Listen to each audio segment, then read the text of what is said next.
Right, hello, it's mid-July, midwinter at Oldenburg, so I thought we'd just go for a drive around to see what's happening on the farm. Lots of things happening.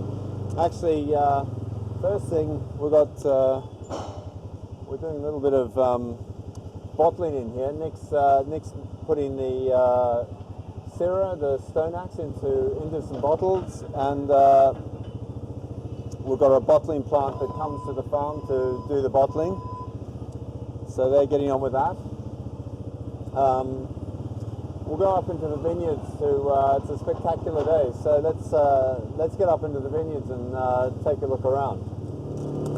So yeah, it's midwinter is the time where we start the pruning. The pruning marks the beginning of the interventions we do that will end up in harvest. So what we want to do is set the vine to exactly the specifications, and we have Livio, who's come out from Italy. He's a consultant.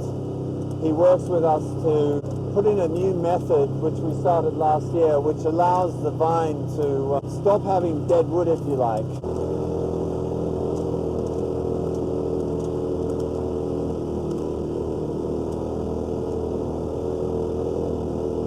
It's spectacular up here. I mean, this view is just really unbelievable.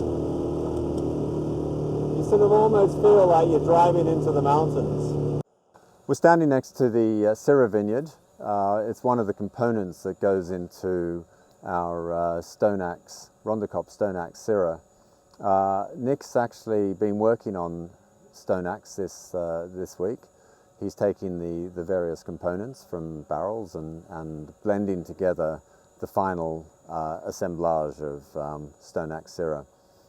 So we're looking excited about tasting that, but it's going into bottles soon. So that's the Stonax 2018. Meanwhile, on the 2017 will be released soon, because we're about to run out of that 2016, and as we said last month, the 2016 won the Decanter Gold. There's not much left, so while stocks last, you know what to do.